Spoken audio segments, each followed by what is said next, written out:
Masih ready, Kak Syah ready? Yes.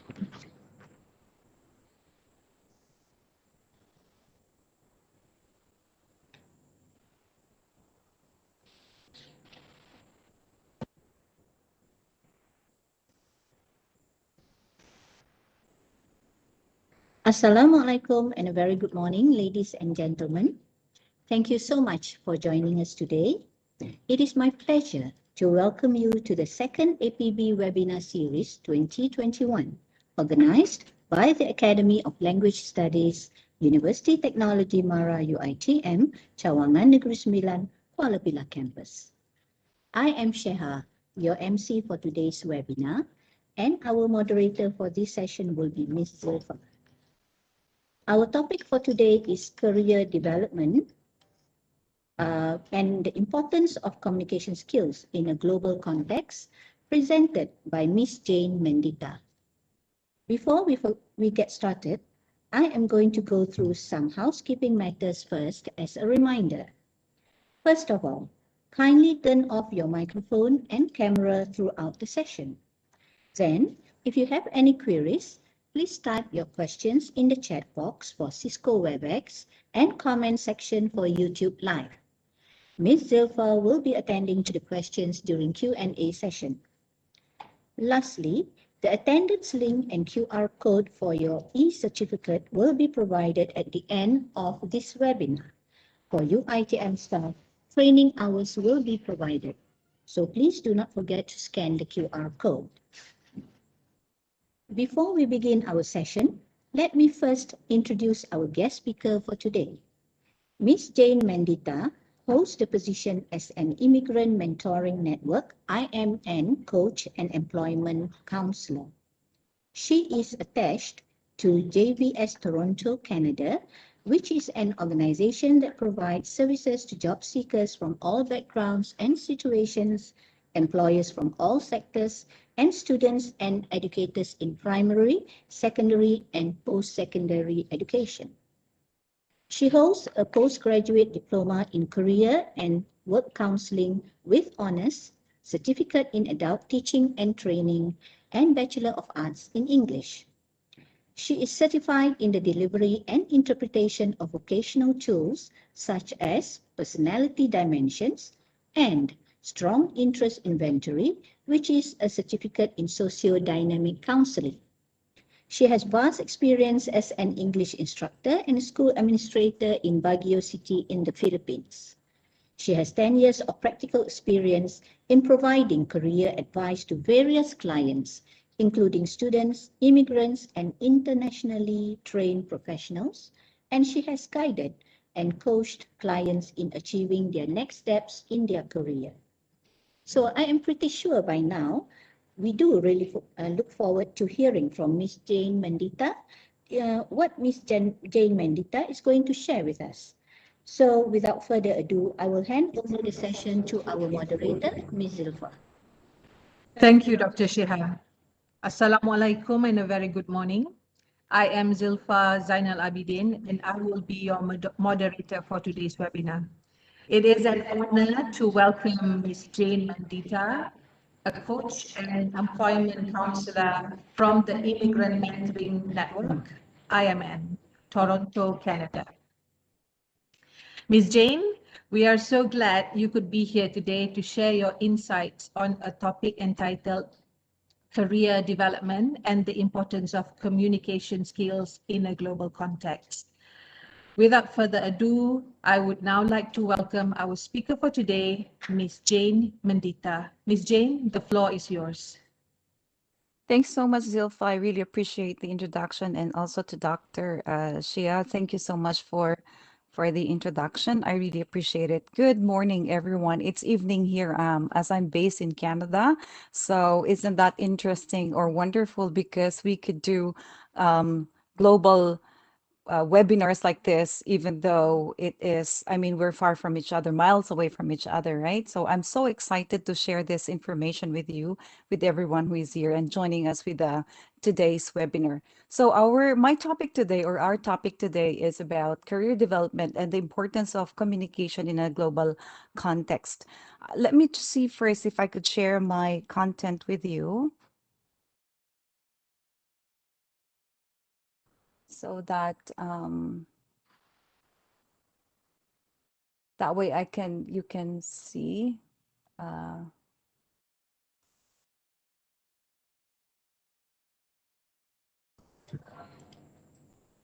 Okay, so I'm just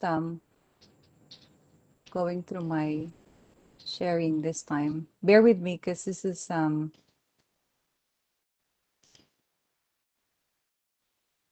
oops, little glitch there. I hope you could see my video. Yes, it's clear. Thank you so much. Okay, so that's the topic for today. It is career development and the importance of skills in the global context. I hope you don't mind me if I'm not looking at the screen sometimes because I'm looking at my window. So let's get started. So excited for today because our agenda is something that I really am passionate about as an employment counselor and an immigrant mentoring coach and a program facilitator. It has always been my passion to help individuals or clients who are at a crossroads in terms of their careers, right? So I have worked with students, those who just graduated from the universities and those who had been in their careers for a while, and also most especially new immigrants to Canada. This is the agenda for today. We're going to talk about the career planning, career development, and career readiness. We're going to talk about discovering employability skills. How are your skills related and relevant to the job market today? And we're going to talk about, of course, communication skills in a global context. And also something that I added in there is workplace communication in Canada. What is the role of workplace communication in Canada, and how are employers and also job seekers utilizing this kind of skill within within the job searching and employment context, right? And then that's why I'm going to talk about job searching and communication at the same time. So there's a lot of things that we will be discussing today. So let's get going. My objectives for this evening or our objectives for tonight is, at least at the end of the session, you will have an opportunity to assess your skills and your talents, I would say, interests and values, and you would be able to share this when you start marketing yourself for the job, I would say, or when you start networking for the job, or maybe when you start putting yourself out there and understanding the value that you bring and contribute to a certain community or a job. The other thing too is you'll be able to look at areas that you need to strengthen. If you have gaps, you will be able to look for that gaps and maybe bridge that gap either through my credentials or through training. The other one is you'll get an opportunity to be more confident in interviews, especially when you know the specific skills that you can offer. Clearer goals in terms of career goals, we hope. If not, at least you get started in terms of what you're going to do next or your next steps in your career. And then we also have what we call expanded work options. It's a very large topic, but I hope that this will be able to give you an opportunity to look into what other things you can do. If, for example, you want to transition to another career, if you're graduating this year, what will you do? Or if you're not graduating, what are the things that you want to do to get started with your career process or your career plans, right? And then, of course, an increased confidence in communicating with your communication skills in a global context. Okay, so I'm going to share with you this video. I hope that you will be able, please let me know if you could hear the.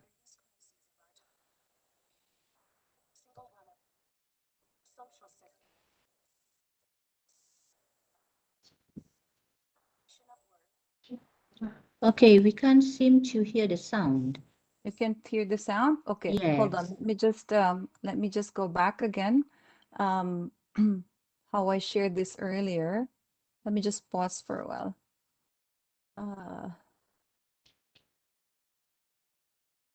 So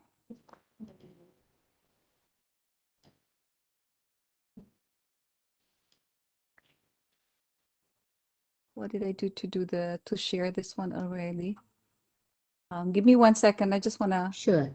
identify because earlier it was Yes. it was going.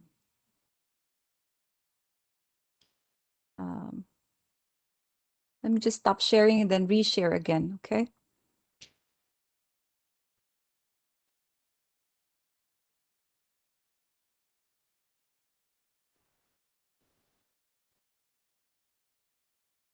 My apologies, it's gonna...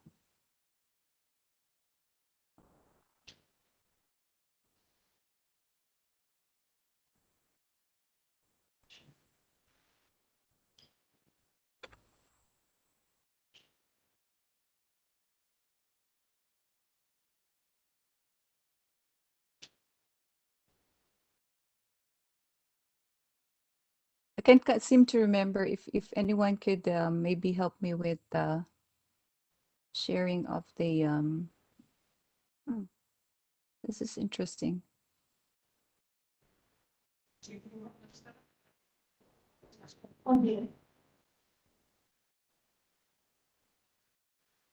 Because earlier I clicked something to share my my screen.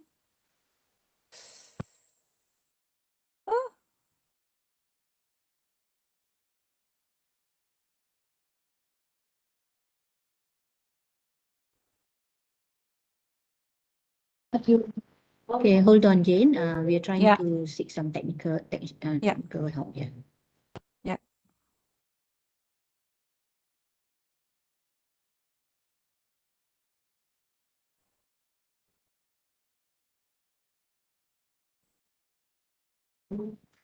Jane, are you sharing Yeah. the video with the tab or the window? Using I'm window or sharing tab? it with the It should be using the window. tab, right? Okay. tab.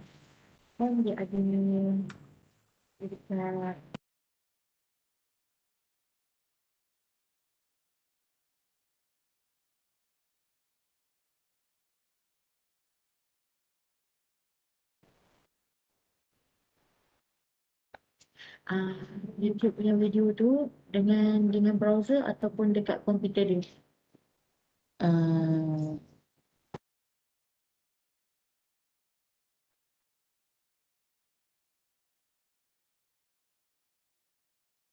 So it should say optimize. When I share, it should say optimize content.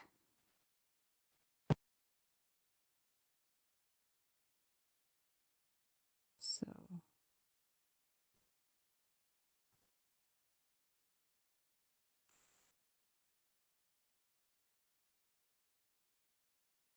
sorry, I'm just gonna go through this one a little and share it for now, and then I'll reshare it again because I need to look into the Jane, just now with Yes. the video, have you downloaded it, or is it in your browser, or is it? Oh, it's in my browser. Okay, if it's in your browser, and then you should use the tab, right? Komputer ataupun daripada komputer. Okay, tengok dia share. Okay, we'll check it out again and see. Yeah. Okay, here, and then it should be there.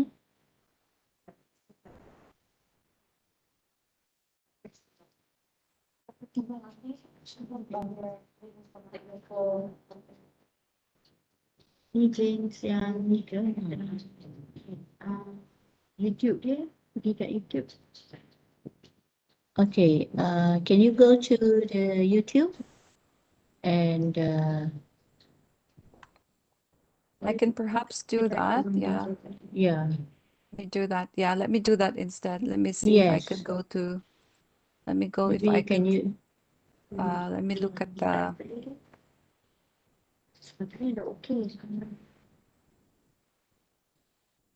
Ladies and gentlemen, members of the audience, we are facing some technical difficulties at the moment, so please be patient with us. Thank you.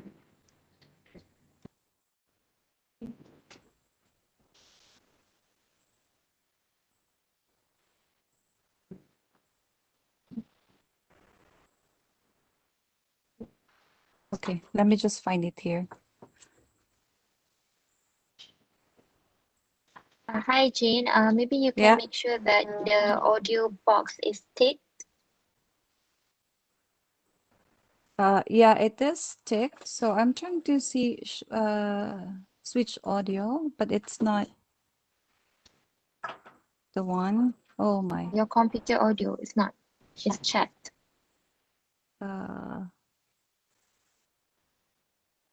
So I think it is. It's just, let me stop sharing again.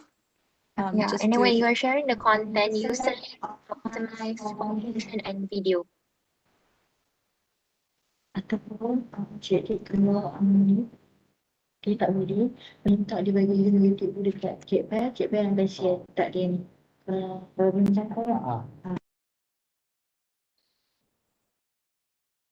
tak dia share link YouTube. Okay.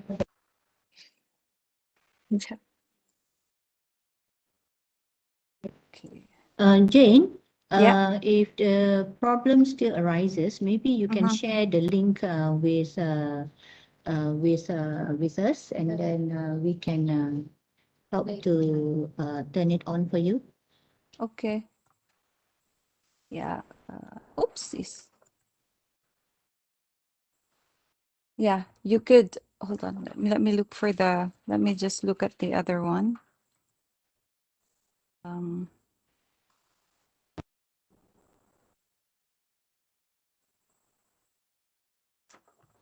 How about we go this way? Let me stop sharing this. And let's see if I'm sorry, everyone. I'm just let me try this, and if this works, then that would be good, right? So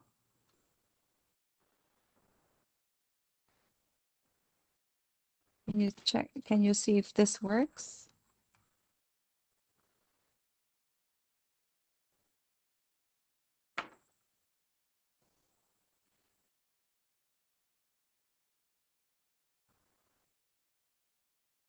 Can you hear the sound? Yeah, still no sound. Still no sound. Yes. The video is on though. But The video is on? sound Okay. but the sound is not visible. It's not working. Okay. Yes. So see, reshare. I'm gonna share the link to you, and then you could do this one. Just stop sharing. And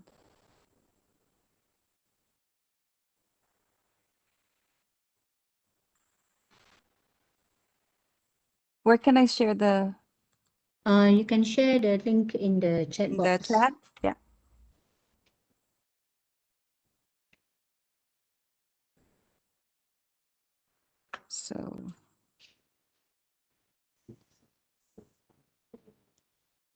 So again, to all participants, please stay with us. Okay, we'll be with you shortly. okay. So I shared it with you.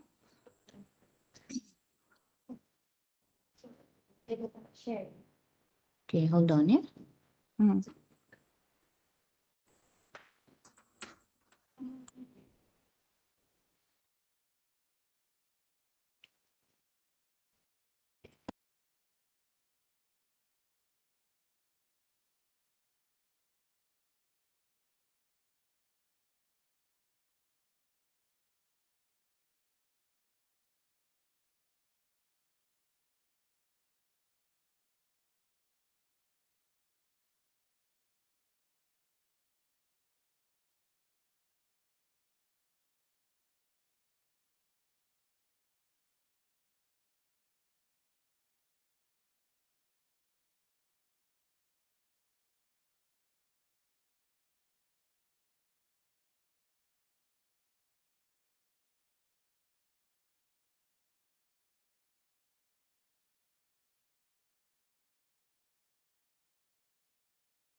To all participants, please just stay with us, okay? So we're just experiencing some technical difficulties, yeah?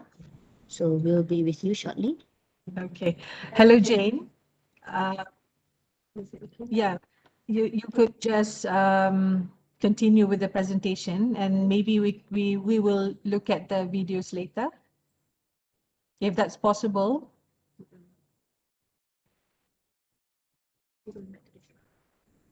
We will come back to the slides later.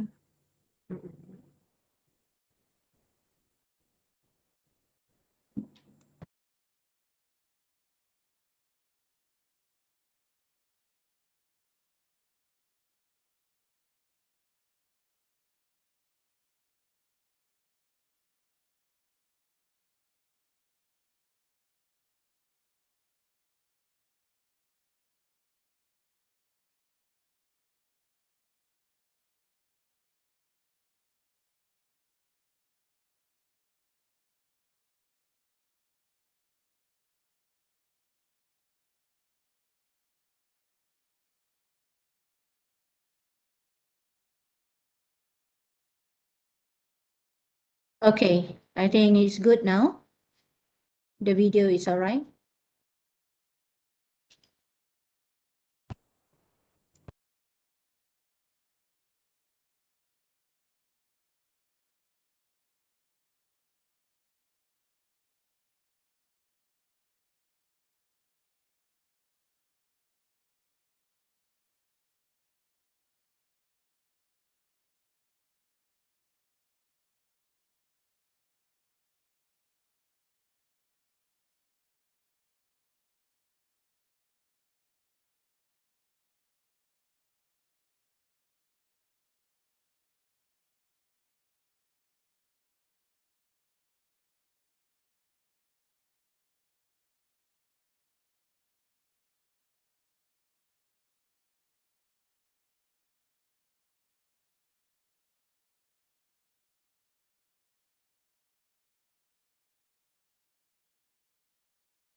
Okay, thank you so much. Thank you so much for your patience. Really appreciate it. I'm gonna move on to the next deck of slide. So as I was saying, the COVID-19 has magnified things, and the most important thing to take there is that although there are jobs that are going away, there are also jobs that are coming back, right? And also what's important also is the human capital. So when we say human capital, even if jobs are being automated these days, human capital is still very important. And so there's still the role of the communication within teams, communication within businesses, right? So that's very important when we talk about production, human capital, despite of all these things that are happening.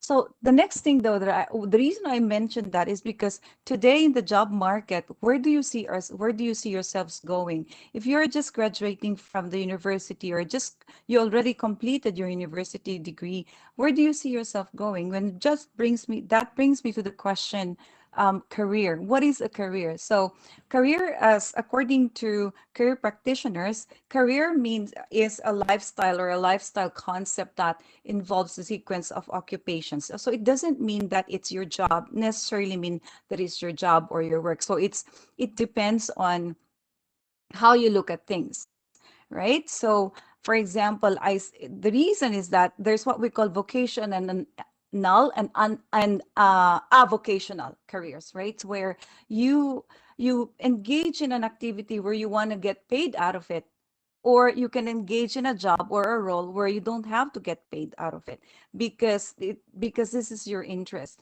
right? So and a career is Sorry, Miss Jane. is- Sorry to interrupt. Right. But can you Right. please on your camera? Oh, Is my it not camera on? is Yeah. off. Yeah, it is. Okay. Thank you. Thank you. Not sure why my camera is off. How come something's happening right now? That's not right. There you are. We can see you now. You can see me now? Okay. Yeah. Okay. So, whew, that's interesting. Things happen, right? So that's the beauty of virtual. You could pop in and you can pop out. Okay. Let's move on. So as I was saying, it could be, and now I'm muted. Am I muted? No. No, Okay. you're right now. You are Okay. okay. What's happening? Okay. I hope we'll be able to get through this one. Anyway, so again, as I was saying, avocational or vocational or paid or unpaid work is called, it could either be called a job or it could either be called a career. So you shift from one role to another, it doesn't matter, right? So it depends on how you look at it, right? So the next thing that I'd like also to look at here is what we call career planning and career readiness. So when we say career planning and career readiness, we talk about at a certain stage. Where are you at this certain stage, at your stage right now in your life, right? Are you just starting a career, or did you just complete university, or did you just go out of the market? You haven't been working for a while. So where are you right now? So the question is, am I ready? Am I ready to participate in the job search or in the market, in the labor market, right? So there are some of we could say, for those who are starting university, or not starting, for those who are just graduating or completing university, there are some competencies and skills that you have to prepare for your job. So for example, if you're an engineer or a mechanical engineer, your instructors, your professors prepared you for certain skills. And that, of course, includes communication skills, negotiation skills, hard skills and soft skills, right? Technical skills in engineering. And of course, your education and engineering. And how ready are you to go out? What research have you done in terms of your career? So are you ready to partake in the labor market, right? So that's what we mean by career readiness. The other thing too is I would like to look at this career cluster. This is a career cluster model. And so it shows different clusters of careers. So wherever you are, whichever department you belong to right now, or whichever job you're having right now, it has certain clusters, right? So what kind of competencies do you have when it comes to health and public sciences? If you are a nurse, what do you know what technical skills do you know as a nurse? Now, in terms of soft skills, what kind of skills do you know in terms of what do you use? For example, as a nurse, I would use communication skills in the workplace because I need to, number one, triage, I need to coordinate, I need to report, I need to do documentation. So in the whole thing, it's really, you want to look at it in a holistic point of view, right? When you talk about career readiness. And then what research have you done outside? If you are now ready to take part in the labor market, and when I say labor market, what are the jobs out there for you?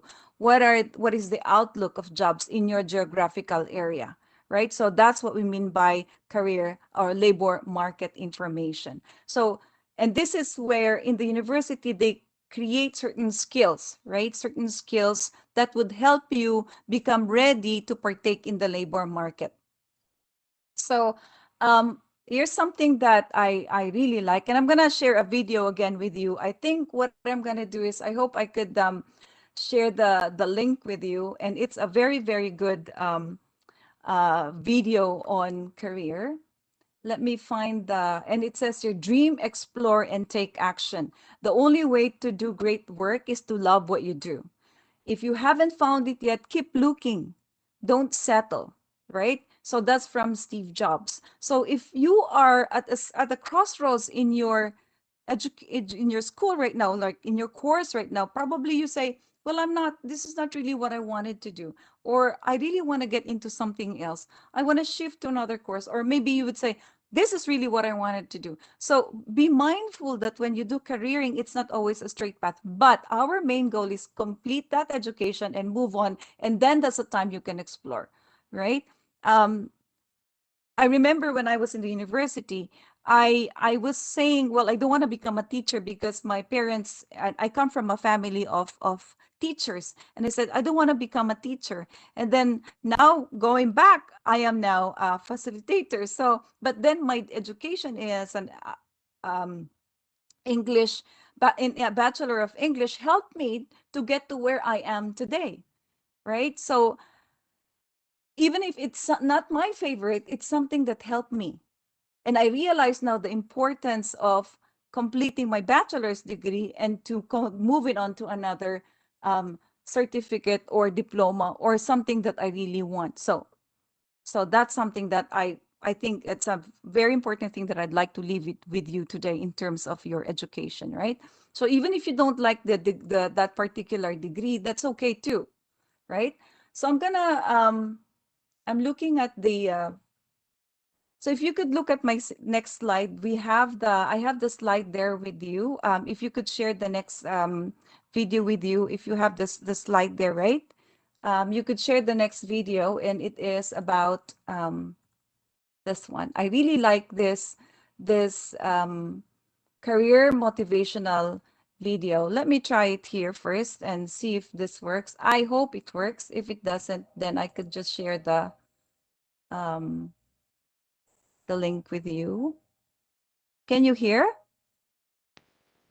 Again, No I sound. think, yeah, there's So no if you sound. wanna play that on your part, that would be great. So I'm Yes. gonna share with you I think you have my slides with you, right? Yeah, we'll do that. Right. Thank you so much. So this is a very good motivational video that I personally can relate.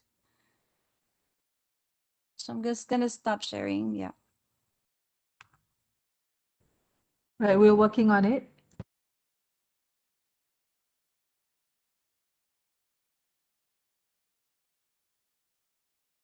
It's the third slide. The fourth. Yeah, that's it. That's it. I think it's the next one.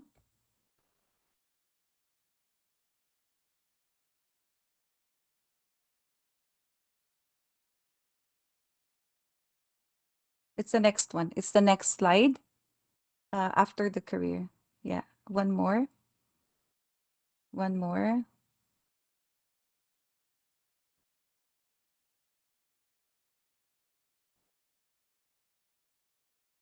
Yes, that's it. Thank you.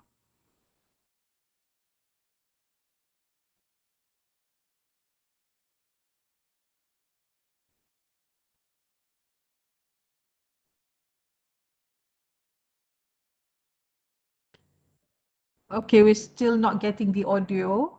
Um,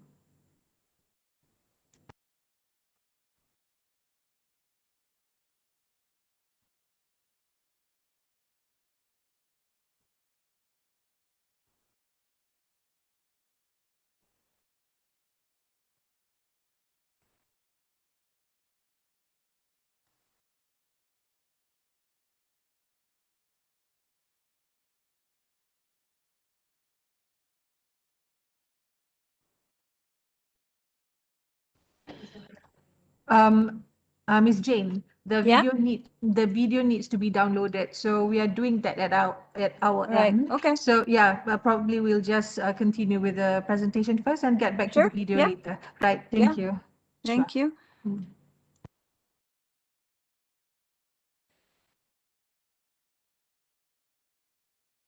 This is a very good motivational video, and you can always look at it later. We could play it later. Okay, so let's talk about career planning. So career planning is a lifelong process that focuses on making choices to help manage your work and your personal life. So earlier I talked about career readiness, right? Now the next step is to identify your career plan. How ready are you? How ready are you in terms of your career? Do you have a plan? Where do you see yourself 5 years from now? Or where do you see yourself even 2 years from now? After I graduate from my university, I'm gonna go immediately and get a job in what?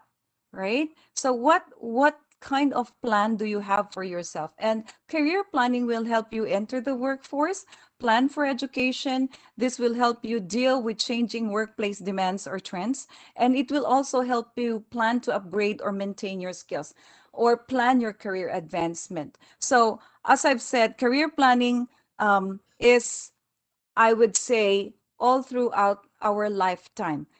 According to career practitioners and research out there, they were saying that a person changes his career 5 times in his lifetime, right? Imagine someone who just graduated from the university and he takes on a job in, let's say, in the music, because he started as, maybe this person started in the music industry, or let's say a music teacher.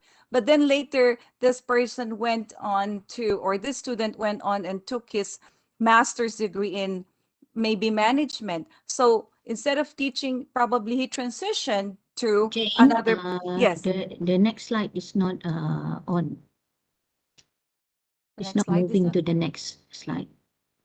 It's not moving. Yes. This one? Can you see? Yes. This one, career planning. Okay. Yeah, I'm still here. Yeah, Oh, you're still there. Okay. Oh, Yeah. okay then. Sorry Yeah. about that. That's okay. Thank you. So yeah, so as I was saying, it's a matter of it's when we talk about career planning, it's a matter of understanding which um stage are we and where do you want to be after you graduate in university. If you want to move on to a master's degree, you probably will change careers too, right? So I remember when I started working, I began as a teacher at an instructor at one of the schools in my city, and then after that I went on become a tutor, and then after that, I went on become an instructor. Then when I came to Canada, or I became an administrator, and then when I came to Canada, I worked at Tim Hortons. So different careers, but it doesn't mean that I didn't have a goal in mind. I actually have to have a vision for myself, right? So when you talk about career planning, you need to have a vision for yourself. You need to know where you want to be, right? So it's very important to envision yourself and think of ways how to get there. So the following is a model, a career model. It's called a career development model. So I got this from the Career Professionals of Canada. And this is pretty common when you look at things from the website.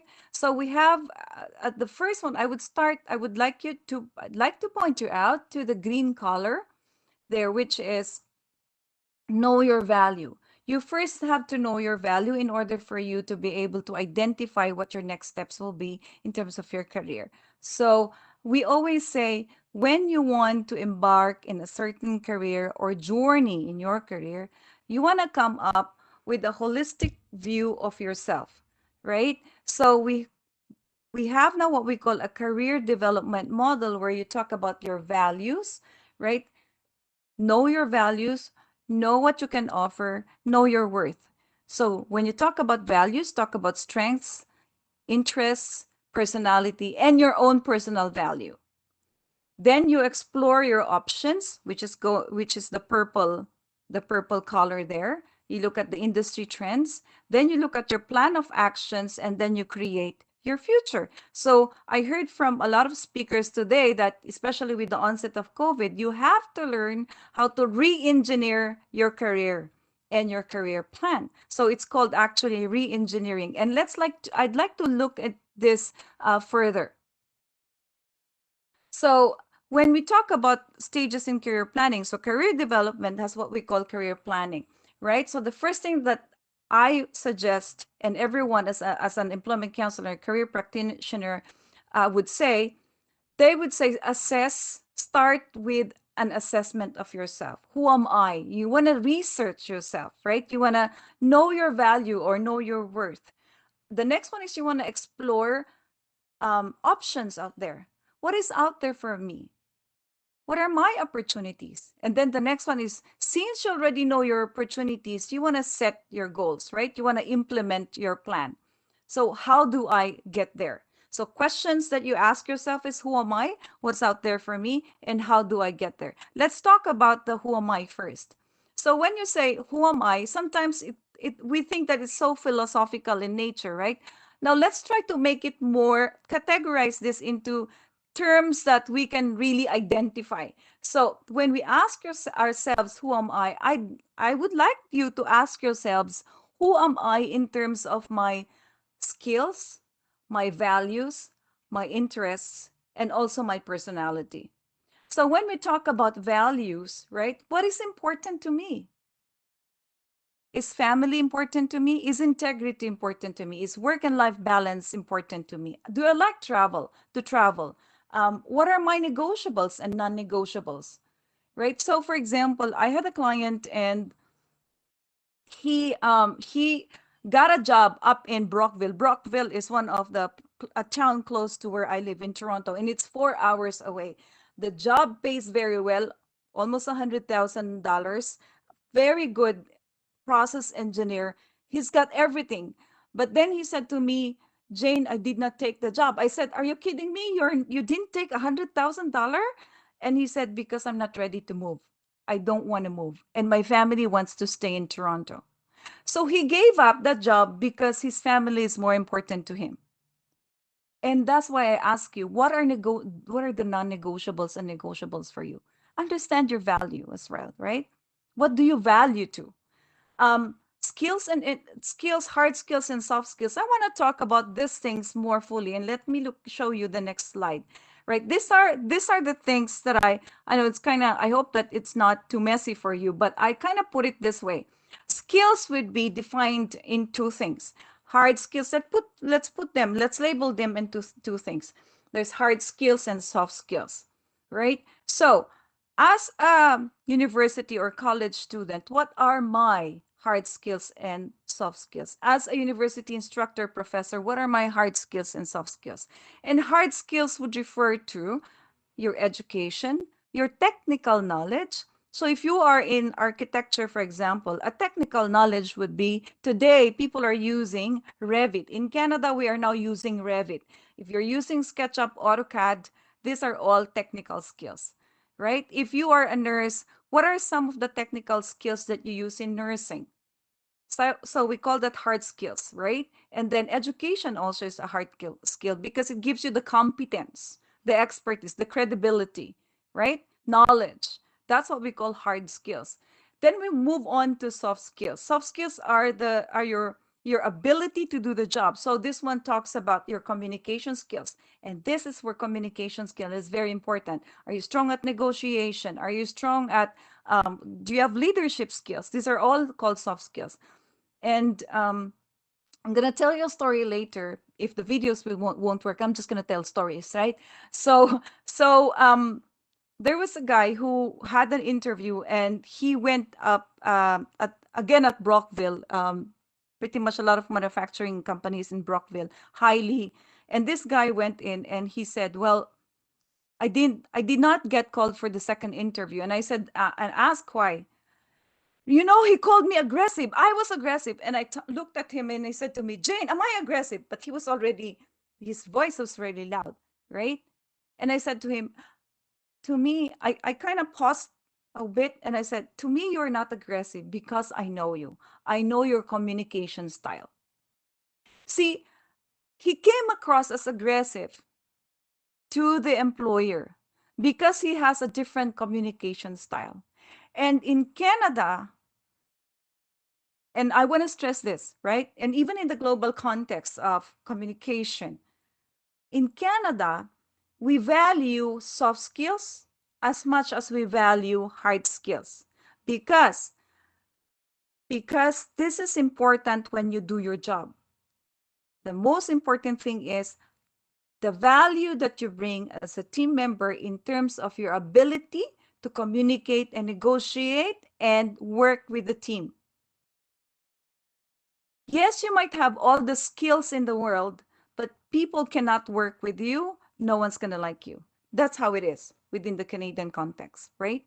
So there is it's important that you have the hard skills. Okay, now today, 2021, post-COVID, okay, what is it now? People are into automation, but they need people with good, very good interpersonal skills, soft skills, emotional intelligence as well. Right, so that's the difference between hard skills and soft skills. And of course, the value. What do you value? Like, do you value respect, work-life balance, ownership? Do you take ownership? And interest, of course. What are you interested in doing? Are you interested in traveling, photography? Are you interested in cooking? This is still important even when you're looking for a job, because sometimes, especially now, people, the onset of mental health is very high, especially in Canada. People are right now, I'm telling you that we are not allowed to go out for about 6 weeks. Like, we have to stay within our houses for 6 weeks. So the reality is there's what we call mental health issues already. So it's important that you have your own personal interest so that it takes you away from thinking about other things, right? So my husband and I usually go out and go for a walk. This usually takes out the stress that I have for the whole week, because I meet more than, let's say, I meet, let's say, 20 clients a week, right? And this helps me. And I love, for example, I love photography. I love painting. It's something that I also do. And one thing, because I love design, there is at work, they allowed us to create they asked us to create a video that we entered in for our competition. And what I did was I said, well, let me do the video. So I created the video because I'm so interested. One of my interests, right? I created the video for our team, and as a result, we won the contest as a team. So it was teamwork. They gave me the picture. So what am I saying here? Even your interests might work in terms of your job searching. It will help all in your job as well. And then the next one that I'd like to discuss with you would be your personality. Think about your personality. Are you an introvert? Are you an extrovert? Are you an investigate? And you're a person who likes to investigate. Are you a person who's realistic? Like, realistic? Are you a person who's highly organized? Or do you like people? So the whole of this makes up who you are. And that's why it will help you as to in terms of understanding your own personal worth and value. Think of it this way. Now you have those skills. What will you do when you go out in the world and apply for jobs and participate in the labor market? And for those of you who are already working, this still applies, right? What will you do? What can you contribute to the company based on your hard skills, right? So actually, identifying your skills is not boasting. It is simply looking into the mirror and getting to know yourself. You know, when you're in front of the mirror sometimes, and it's so, you just finish showering, and it's kind of hazy, right? And you're not sure as to who am I really in terms of my skills, values, interests. Once you write it down, usually you open and the fog goes away, like it clears, right? And in Canada, we don't call it boasting. And this is something that I really want to say as well, that we have cultural, we talk about intercultural communication and the cultural differences, right? In Canada, you need to advocate for yourself. You need to because no one will advocate for you, especially when you're looking for a job. It's a large country and you're looking for a job. Who will advocate for you except yourself? Unless you network And even when you network and let people know about what you can offer, right? They will never know unless you tell them. So it's very important that you know what you can offer. Okay. The next thing is, once you already know what you can offer, then you engage, right? You wanna know, okay, so this is me in terms of my skills, my values and interests and my personality. What's out there for me this time? I am now completing my university studies soon. I know that this is me. What's out there for me? So this is the time you now explore your professional and your personal, I would say your and network, right? And plans as well. So you explore jobs, you explore companies, small, medium, large, job postings. What are the skills? What are the skills listed in the requirements of the job if you're looking for a job? This is the time when you start networking with your peers, with people outside you. In Canada, we have what we call, and I would say even in the whole North American, I would say global, right? We have LinkedIn. Have you started working on your LinkedIn? What is happening now is people are, especially if you're looking for jobs, people are checking your social media. They're checking your LinkedIn. And you should be able at this point to at least create a LinkedIn profile where it shows your successes, where it shows what you can do. Right? That's something that's that's happening in the Western world today. I meet with a lot of clients, and some clients come from Asia, from Europe, from different parts of the world, and I ask them, "Tell me, are you in LinkedIn? You're looking for a job right now. Are you in LinkedIn?" And they said, "What's that?" Okay, let's check this out together. And then they realize it's like Facebook, but it's the Facebook of the professional. Right? If everyone is in Facebook and everyone in terms of those who are looking for jobs, and then business professionals are on LinkedIn. So these are the things that you need to discover yourself. You want to explore job boards. When we say job boards, job openings, are you using Indeed? Are you .ca? If you have Indeed in Malaysia, or whatever job boards that you use in Malaysia as well, right? Where you could get jobs.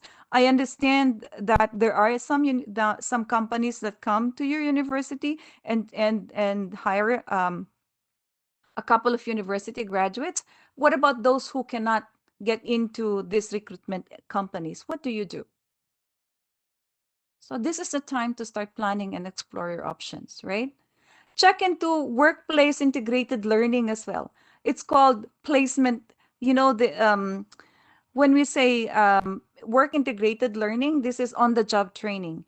Even if you just started, let's say I'm in a first year, by the way, something that I'd like to share.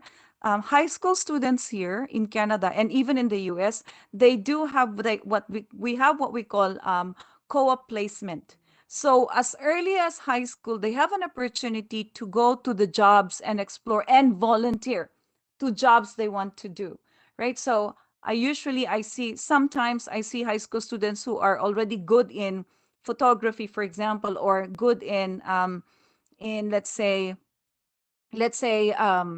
in administrative jobs or reception jobs. Why? Because they had been working as a volunteer, and these are the skills. They start gaining the skills out of that, right? And you might say, well, Jane, how does communication play in this particular role? Like, I am a receptionist, an admin. I am doing my co-op. Well, you're gaining skills in terms of emails, talking to people, negotiating, listening. Since these are all communication skills that you gather and you start building on. And so that when you graduate from university, you already have these skills that you don't even know, right? So I'm gonna go on because it's already 10:53. The next one is I'm showing you this wheel. This is just if you would look at the lower part of the wheel, this portion, this talks about the I would say the internal, right? So skills, interests, values, personality. Then at the top of the wheel, you want to list these are the external factors affecting your career goals. What does the labor market look like? Work and leisure. When work and leisure, it's very important to have work and life balance. So Are you okay to work overnights, right? And then not work the next day, and then work again overnight, right? Your educational background and significant others. Of course, you have to factor in the people in your life, right? So that's in terms of this one. And this is another one. If you're looking for career alternatives, you do the same. You do the same. Okay.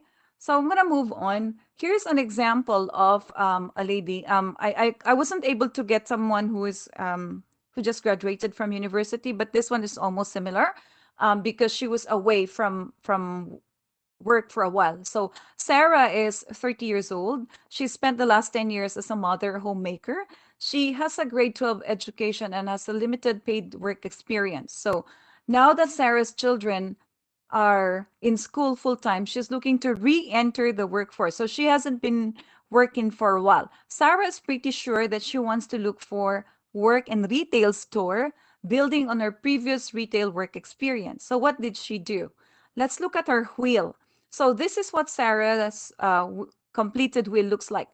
So through this activity, Sarah confirmed her interest in working in a retail fashion. She also learned that her skills and interest in working in the customer service are suitable for working in a bank. So we have here, her skills would be customer service, organization, leadership, and interpersonal, fashion, skiing. In terms of her interest, she likes fashion, she likes skiing, she likes working in a team, she likes community, she likes service. Her values, family, working with others, variety of work responsibility. And she has focused on results. She is a person, her personal style is she likes to work on results, right? Family oriented and organized and committed. So if I go throughout the wheel, you could see at the middle, her career alternative is working in a retail center and banking. So when I say retail, in Canada, we have big box stores, right? And they sell clothes or when I was in the Philippines, we have this SM mall, and the people who are working there, they're called sales associate. If you go to SM and you're selling stuff, they're called sales associate in Canada. And that's a retail store for us. It's a retail a store. We call it retail in Canada. And at first I thought for myself, I thought I didn't have customer service, right? But then I realized that when you say customer service, it's talking to people. It's the ability to negotiate. It's the ability to share your experience. It's the ability to say, hi, good afternoon, how are you? How can I help you? Then I realized that even though I was teaching back home, I thought to myself and I said, oh yeah, I'm doing customer service. My students are my clients. My students were my customers because I was able to deliver something to them. I was able to provide them what they need. So think of it in that context. And we call this transferable skills, right? I'm going to talk about this one. So once you're done with that, the next step is also to implement. Okay, now I know who I am. Now I know I have explored my options. I know where I want to be. Okay, and by the way, this is not an overnight exercise. It takes time. And sometimes for some people, they take assessment tests as well for interests, right? So I'm just saying that maybe perhaps after this workshop, you could go home and list down what you have, right? Anyway, so we talk about gaps. If now you start implementing and you did your research about yourself and what's out there for you, now you want to identify your gaps. Are there gaps, right? What will I do, right? Do I need to go back to school, or do I just need to take one subject? Or what about work? If I don't have experience in Revit architecture, what will I do? Maybe I can offer my services in drafting. What are my skills that are some of the skills that are missing? And what are my interests? So your next step would be, for those who are starting to look for jobs, your next step would be, okay, now I know what I want to do, where I want to be. Now let me target my resume and apply for jobs. Now let me practice interviewing. Now let me network with people in the field. And again, communication comes in. When you start networking with people in the field, you start doing information interviews. What do you do? What's the first thing you do? In the virtual world, where we are not allowed to talk to people one by one, okay, one by one, in the virtual world, I mean, face to face, you can always reach out. And the way we reach out here is LinkedIn or Facebook. Reach out to people and talk to them and say, I need to do information interview. So for example, I'm a new graduate. I want to get into mechanical engineering, and I know somebody from a company who is a mechanical engineer. And you're not so familiar because you're just graduating from school and didn't have an opportunity for a co-op placement or a work integrated learning opportunity. So you connect with that person who's a mechanical engineer and ask questions and say, do you mind if I sit down with you for 30 minutes, or do you mind if you meet with me virtually or online or over the phone for a 30-minute information interview? And what is that information interview? You ask about what does the job look like out there? What does your day look like? And what's happening there? Your interpersonal skills coming out, and your ability to communicate is also coming out, whether it's in English or in your local dialect or in your local language, right? It's still communication skills, right? Then you have, if you're lacking, then you can start doing micro credentials maybe. Nowadays, there's Udemy, there's edX, there's Coursera. These are all free resources. And I know sometimes, because everything is online now, sometimes we're tired too and want to rest. That's okay too. But keep your goals right on, right? Join a group mentoring. If there's a group mentoring opportunity, join these mentoring programs. If you have group mentoring programs, I'm not sure if in your university you might have some mentoring or alumni mentoring, or where people were your previous students graduate and they're now working in the field. Maybe you can take them as your mentor, right? So that's part of the whole, I would say, steps in terms of getting into where you want to be. So remember, who am I? What's out there for me? And how do I get there? Right? And this is how it looks like when you go up the ladder. So the below here, at the bottom, you have self-assessment. You assess your style, your value, your skills, your interests, your knowledge, and your entrepreneurism. Then you move up and research career trends, information interviews. Job shadowing is part of placement and co-ops or work integrated learning to gain experience. Then you start deciding. Now I know what I want to be. Now I know where I want to be. So these are my career objectives. And these are my personal objectives. Well, I want to learn this, so I'm going to take this. Then start move on with goals again. Then you start looking for jobs, and it goes up until you again reevaluate. So that's why I say it's a lifelong process. You don't have to stay in Canada. Don't have to stay in one career. In Canada, unfortunately, we have what we call we don't have what we call job security. People get laid off from work. When I say laid off, they let go. They're not firing them. They're just letting go of them because of shortage of work. Or people just leave their jobs because they don't want to do that. They move on to the next. Right? So in Canada, it's kind of different. In the Philippines, where I came from, if you started working as a teacher, sometimes for some, and I see from my mom, when she was a teacher since I was born, right? Until she retired, she was a teacher. In Canada, there's no such thing as linear one path, straight path. They change from one career to another. And that's why we say there's no job security. But of course, we enjoy what we do. That's the beauty of it, at least.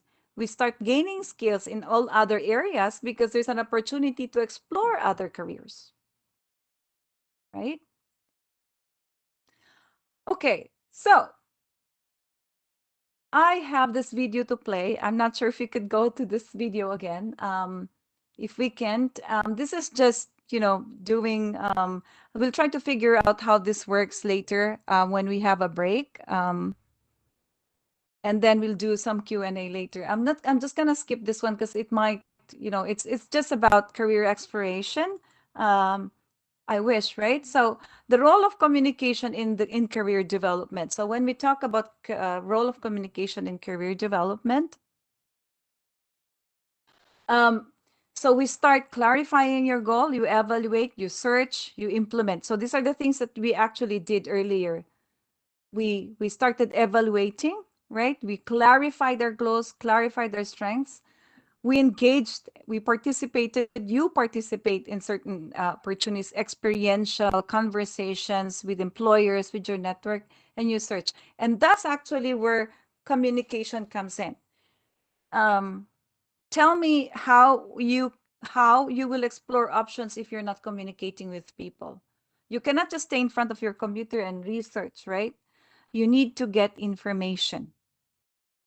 You need to get some information. And how do you do that? Talk. And communicative competence comes in as well, right? You can start by emailing. Isn't that a form of communication, which is written? So there's verbal and written communications, right? So your abilities and skills, we have what we call and employability skills. In Canada, we have what we call employability skills. And then which is equal to your transferable skills. I wish I could show this video to you. But let me just share this one. So employability skills means there are actually three main skills, and they're broken down into fundamental skills, personal management skill, and teamwork skill. So if you notice, the fundamental is the skills to essential to do the job. So in this case, fundamental skills, within that fundamental skills area, we have communication. And again, you might say, well, okay, I'm done. Why do I have to study grammar? Or why do I have to study this? Why do you have to study English? Why do you have to? That's a reality. It's a fundamental skills that's needed outside the workplace, outside university. Right? It's something that we really need. And okay, let me just move on. I wish I could show transferable skills. Let me see if I could send this to you. The link to you as well, and let me know if this doesn't work. That's fine. Yeah, okay. Send the link. Yeah. I could send you the link. Mm-mm. Thing is, where did the chat box went? Right? It's hiding. My chat box is hiding all the time. It's been hiding all the time. Oh man, you can't find it now? No, that's okay. There you go. I found it. Yay. That's the link. Okay. This is a very, very interesting video because it's transferable skills, and it talks about somebody from another country who came to Canada who used to be an engineer but couldn't practice as an engineer because, you know, in Canada, we have what we call regulated professions, right? So when we say regulated professions, we have you cannot practice as an engineer because you are not licensed as an engineer in Canada. And so you want to use your transferable skills to get into jobs in engineering, which doesn't necessarily mean that you have to leave your job as an engineer. Okay, are we okay with the link? No? I think I'm gonna give you all the links ahead of time so that so that you could play. Whenever I go, you can just play it, right?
So I think we could stop the video there. Thank you so much. So I'm gonna move on to, yeah, because a couple of things so I just wanted to show you what transferable skills are, right? So, and again, you would see how the skills, it's not really about mostly about technical skills, but they're really looking into the soft skills portion of it, right? Of course, because employers expect you to have technical skills. They expect you to be good at this, right? And that's why what the person did was to do research of the tasks that he can do. So I'm going to reshare my screen again.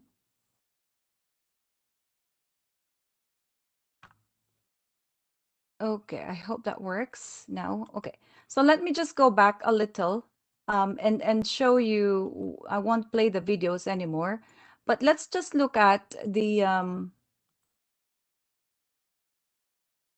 look at global communication in a global context. Something that I like to mention here is when we talk about communication in the digital workplace, there are a lot of things that's happening there also because of the use of different platforms. So within communication in the digital workplace needs you to be very good in terms of the use of technology already, just like what we're doing right now, right? The use of technology, and of course there are glitches. Actually, things that we need to learn in 5 months, we only learned it in 2 months, right? Because of the situation that we're in right now.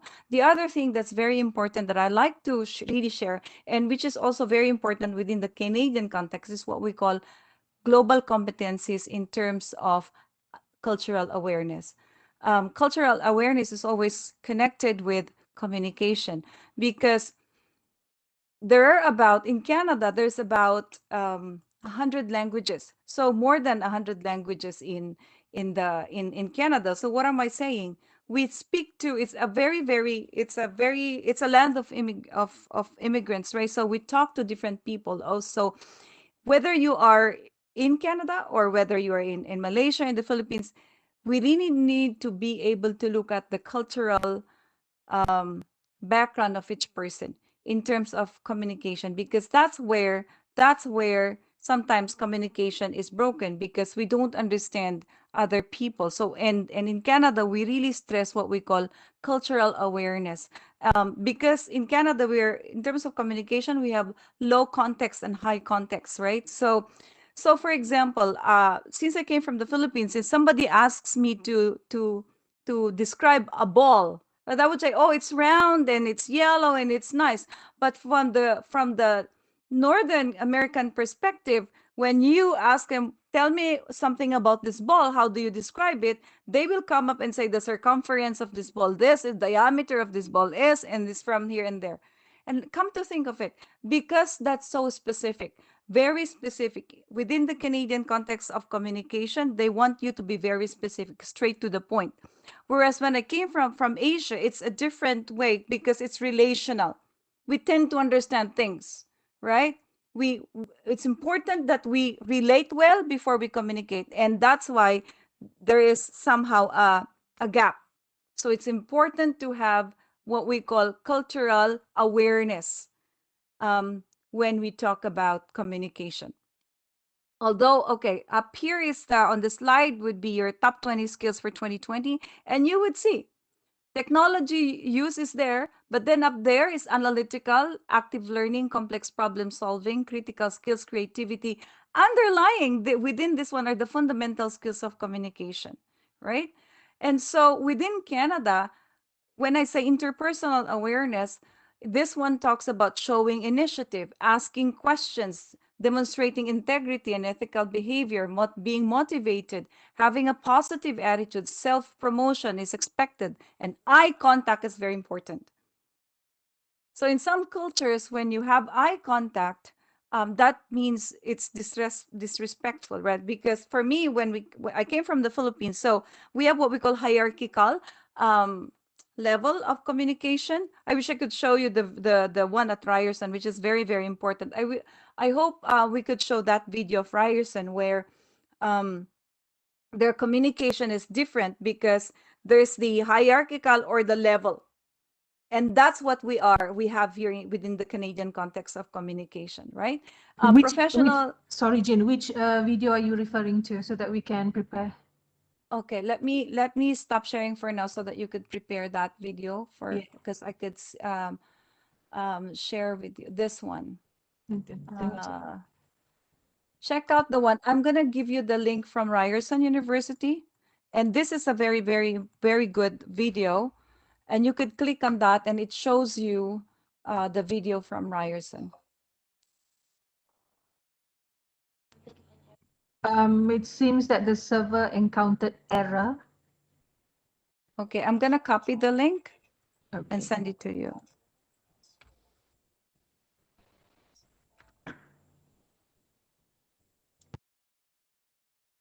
Okay, so you could play that later. Just let me finish this and then we could end with that video because I'm very mindful of the time. Okay. Right? So yeah, then we could show the video later. Yeah.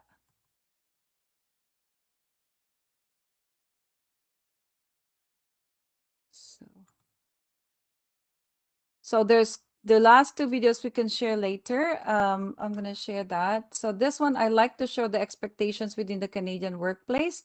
And I think we're gonna, I think that's just it. So that you could see how you can just share the video. I'm going to give you the floor now, and share that video from Ryerson, because that talks about communication in Canada.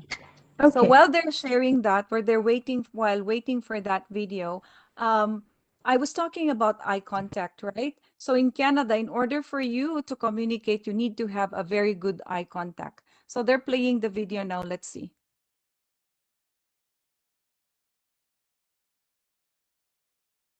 I hope it works. And then we can end there because I'm also going to share with you another video, and this is very good because, and then we'll go from there.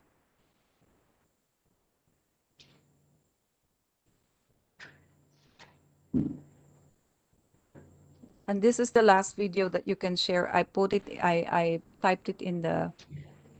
Okay.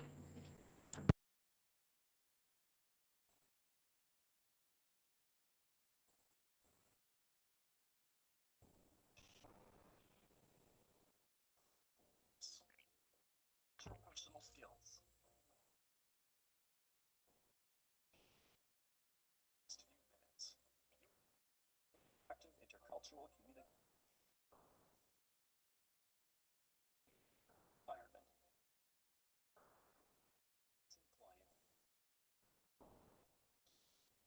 This online program is developed by Ryerson University's G. Chan School of Continuing Education. Simulations and real-life scenarios related to intercultural communication and knowledge about differences in community. Also have opportunities to practice and adopt strategies for a diverse workplace. Example, situation like this.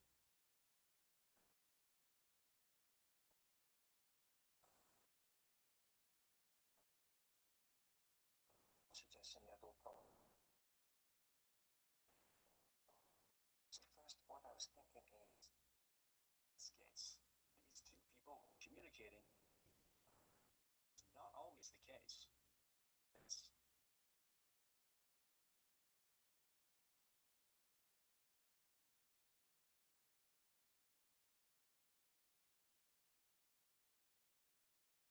Did you see me, sir? To call building. See that it install your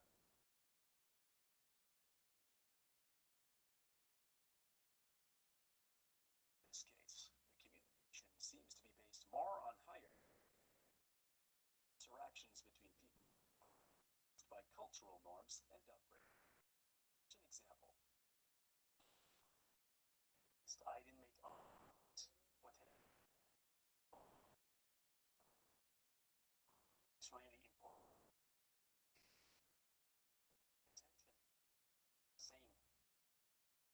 in Canada's culturally diverse requires developing strong intercultural communication skills.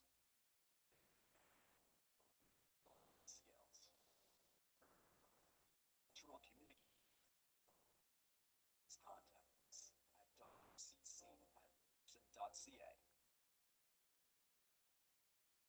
Then you can go on ahead and play the last video, which is from YouTube, and you will see this from the point of view of the students who are taking placement. And then we can end there.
Thank you.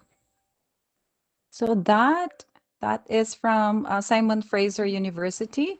So the first one was with Ryerson University and Simon Fraser University, and you will see that there's really a lot of information in terms of communication in the workplace in Canada, and also there we do have these kinds of programs for newcomers to Canada because of the disconnect in terms of communicating as well in the workplace. So you've seen it yourselves, right?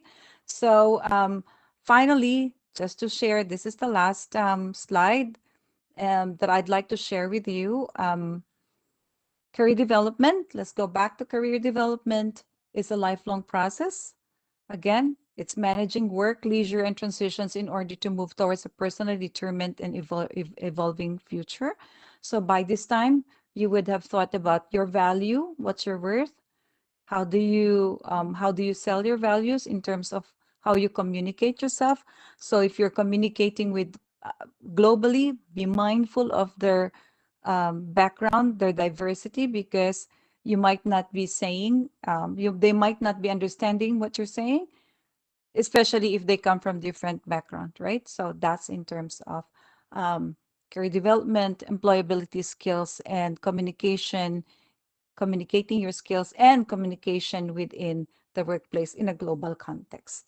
So I guess that I hope that that you were able to learn from this one and get and I hope that you were able to meet your goals for attending this workshop. Thank you so much. Thank you so much, Miss Jane. The talk was indeed enlightening. So, ladies and gentlemen, I hope you all have enjoyed this wonderful sharing by Miss Jane. And now we have come to the question and answer session. Miss Jane will answer some questions that we have here. So, the first question is, how do people with an introvert personality would like to equip themselves with employability skills needed in the workplace? Yeah. That is a very, very good question. I like that. You know why? Because I have a I am actually a high introvert. Are you? Yes. I am a high introvert, and you might be wondering, how is Jane able to speak in front of the people who is high introvert? Well, the thing is, you want to think about your contextual self. We have what we call contextual self, right? So when we talk about introverts, introverts actually get their strength from being alone, not being from staying away, because their energy gets drained. Their energy gets drained when they're in front of a lot of people. So whether you're an introvert or an extrovert, right? High introvert, high extrovert, the ability, as long as you know that, number one, you know how to write an email, you know how to present, right? You know how to talk to people. I guess that's not an issue. The issue is the ability to reach out. So you wanna stay away from that. The comfort is, I'm just gonna stay here. But what's your goal? Think about your goal. What am I getting out of this? And the next question that you need to have is, what is my return on investment? If I am a high introvert, but I'm really very shy and I can't speak, so I can't talk to people. Information is power. When I say information is power, study how you would, like, if you need to have a script. And I've coached people, a lot of people who are also high introverts, and they say, Jane, that's just not my style. I get so scared. I said, get a script. Write a script for yourself. If you're doing an information interview, write a script for yourself and call. And it's okay if people say no to you. 100 no's, that's fine. Rockefeller had 100 no's and now he's a billionaire and was a billionaire, right? So he had lots of, so what am I saying? Practice until you get more comfortable. So stay away from your comfort zone and think about what is your return on investment and what's your goal. Because you will never get there unless you practice. And it's okay. And here's another tip. When I was in when I started in Canada, you know what? I was so shy. I couldn't speak a word, but I could speak this way because I don't know my value.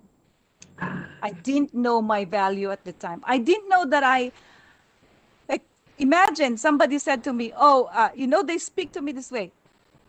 Yes. So instead of eyes, they say with their ears because they cannot listen to me. Because my confidence was low, they cannot even hear what I'm saying. Raise your shoulder, think that you have something to share and value, that you have a value and you have something to contribute. That's why when you go for an interview and they ask you, what can you contribute? Know your skill. I can do Revit. If you're a specialist in Revit, say that. So you have to start increasing your confidence in terms of your values and interests and skills. And that's one way of starting. I hope I answered your question. Yes, that's a very good answer. A very good answer. Okay, let's go on to our second question. Hilang balik. Okay, our next question is from Raihana Basira Matroki, and she's asking, what are the technical skills that allied health science students should have? It's Okay. applied health science, allied health science, sorry. So tell me about, so first, before I am able to answer that question, tell me more what that looks like. When you say life science, what life science? I guess it's social science. So, okay. So social science is a very large domain, right? Yeah. And you're asking me about technical skills. Now tell me what area in social science are you in? Is this really a social science or health science? Maybe we can get the both. Okay, maybe you can. Okay, this is actually a student from the halal management diploma. So let's maybe talk about the technical skills in management, the management area. What kind of see, the way it is before you are able to identify a technical skill in the management area, you have to identify what kind of particular thing. So the thing is, so if you say is it health or is it management? Or is it health management? So the question here is not clear. Yeah. Right. Let's go with a general Right.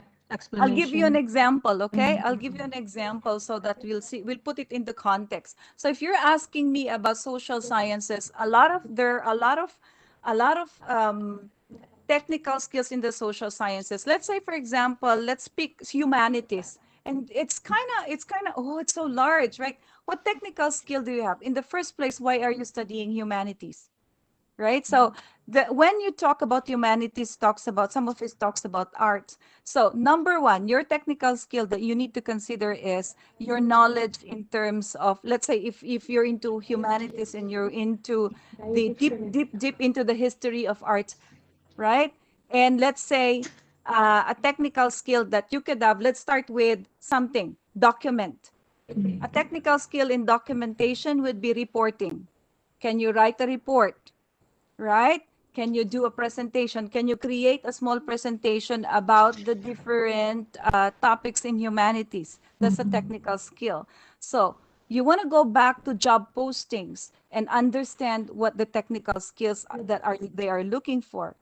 So another example of a technical skill probably in that humanities area would be your ability to use Word file. The ability to file, the ability to use Word, PowerPoint, Excel, the ability to do Zoom, the ability to do Google. These are all technical skills. True. Right? Yes. Yeah. So you want to look into the different tasks. And that's a technical skill. And that's how, if you're trying hard to identify or having a hard time identifying your technical skills, go back into what are the different duties and responsibilities and tasks of somebody doing this. Yes. So let me give you another example. As a teacher, what is a technical skill of a teacher or a university professor? One of them is research as a technical skill, right? Number 2 is presentation. Number 3 also is lesson planning, learning management systems, and so on. These are all technical skills. Right. Okay. Let's go on to our next question from Ms. Nurul Hafiza.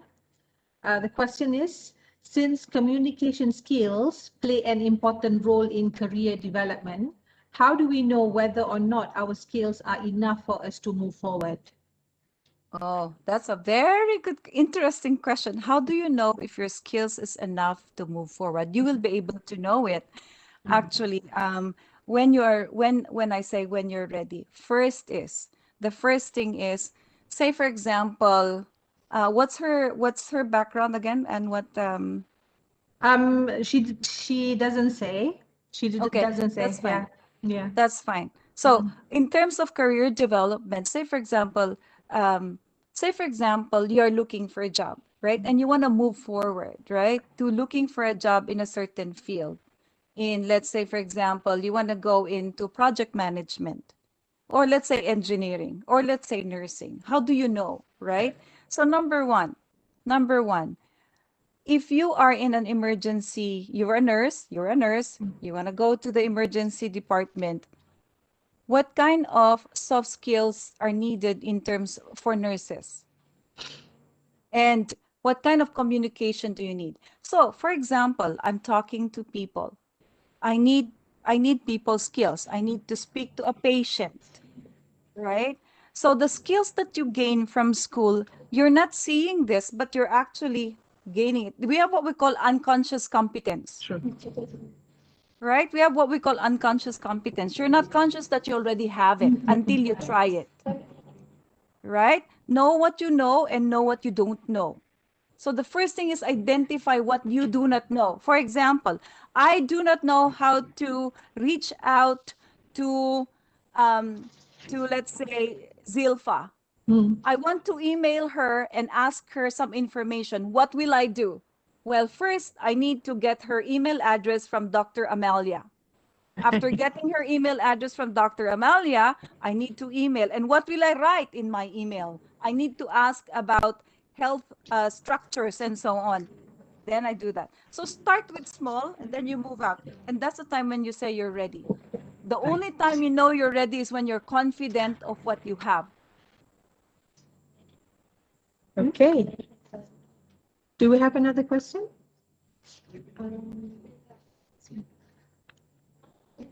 Okay, the next question is, what are the practices / activities that a student can do to enhance their employability skills? I like that question. Very good question. Very good question. As early as now, and I don't know how it is in Malaysia, right? But I'll tell you an example. I think it's better to tell stories. I am a mother of 3, okay? And all of my kids started working when they were 15 years old. So in Canada, the legal age of working is 15 years old. So when do you start careering and when do you start planning your careers? You start early as now, right? And how do you enhance your employability skills? Whatever you do, whether you're doing volunteer work in school, do you have bake sales in your school? Do you volunteer in terms of your drama classes? You're gaining skills. I'll tell you, for example, we have a drama to present in school. What are you using? Number 1, you're using your collaborative skills and your teamwork skill. Who are you working with? Your classmates. That's teamwork skills. You need to write a script. What is that skill? That is a technical skills in writing. So you're starting to build your skills. So with my kids, for example, my daughter, she started working at a fish market when she was 15. Fish market, like and people say, oh, you're selling fish. Yes, she's selling fish, but you know what she has? Customer service. You know what they train you to do? Money, how to put cashiering. So that's mathematical skills. How to talk to people. Hi, can I help you? How can I help you? Customer service skills. So every aspect of your life, you're starting to gain skills, even at home. That is why I say there's no school for skills in terms of soft skills, but there are schools for technical skills. Yes. And when do you start building your technical skills? Unfortunately, you have to go to school to get your technical skills, right? Yes. Right. For example, right. you want to do engineering and they want to clean. But here's the thing. Bill Gates built computer even without graduating from the university. Mark Zuckerberg created Facebook without graduating from the university. They're just smart and they know where to put their skills. It's the same way with you. When do you ask me, when do you start building your employability skills? Start now. Start now. I agree with that. Take advantage of whatever information you get. I'll tell you a story. I have a client and we were she's a librarian, right? And we were talking and remember she has a PhD, a master's. And she said, Jane, I didn't know I have all of these skills. Go back now home and write down the self-assessment skills, write down everything, hard skills and soft skills. And I said to her, what are these? And she said, oh, I have all of this. It's just that I didn't realize I have it until we talked about it. So you already have a skill starting today. One skill that you have, the ability to ask questions. Right. That's a skill. Basic, yeah. All right. Thank you. So we have a last question here. It's from Miss Nur Munawara. The question is, I am a biology student and currently doing my studies online, including the lab sessions. My question is my value enough in my career since I never did my lab sessions, because they can't do it. We're doing everything online now. They can't go to the labs to do experiments. So that's the question. Yeah, okay. Unfortunately, this time it's kind of difficult to assess, right? So the only way in terms of, if you ask me whether your skills is enough, yes or no, to practice in terms of lab, then that would be a question your instructors can answer, because you have to take a lab test, right? Then they will know if your skills is enough in terms of laboratory tests. But if in terms of other skills like your soft skills, for sure everything is enough. Now the other thing too is what you can do. I'm not sure how it is in Malaysia. If you can do a co-op placement to go to workplace, Yes. right? And if there's an opportunity for you to do a placement or a co-op, that's when you are able to assess if your skills is enough. But yeah, that's the only downside with the COVID right now. But you know what? You'll get there. I cannot answer and say yes if you have the laboratory skills, because I am not your instructor, but I know that whatever skills you have, you're gaining. Yes. And when you do the test, and if you pass, then probably you are good. But in terms of soft skills and other skills, consider this. You have gained up to what your knowledge is now, and you start and continue to build on the knowledge that you have. Right. Okay. Thank you so much, Miss Jane, for all the very useful answers. It's definitely benefiting our students and members of the audience. All right, ladies and gentlemen, we have come to the end of the session. We would like to say thank you again to Ms. Jane for sharing with us the best practices on career development and the importance of communication skills in a global context. It is indeed a pleasure to have you here with us. With that, this marks the end of the talk, and I will hand over the session to Dr. Sheha. Over to you, Dr. Sheha. Okay, thank you, Zilpa. So Jane, thank you so much for taking time out of your busy schedule to be with us today. So this session has indeed been very enlightening and beneficial for all of us. So thank you, everyone. We appreciate your willingness to be here with us throughout the session. And so thank you again. Thank you so much for joining us. And before I end the session, I would like to remind all participants to fill in the feedback form or scan the QR code for e-certificate and training hours. So till we meet again, Assalamualaikum and have a good day. Stay safe and just take care. Bye-bye, everyone. Bye, everyone.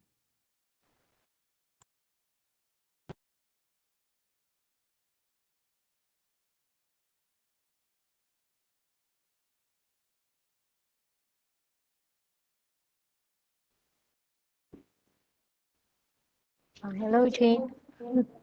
Hi. Should I leave Um, now or what? no, I know that it is almost 12 midnight there in Canada. Thank you very much for staying up so late for us. It was Okay. a very, very enlightening talk. We've learned a lot. Our students learned a lot from there. So I'll be in touch with you. So thank you very much. I think you need your rest now, Jane. It's okay. So yeah, I'll give you a private call later. Thank you, my friend. Mm-hmm. Mm-hmm. Bye-bye. Okay, bye. Bye.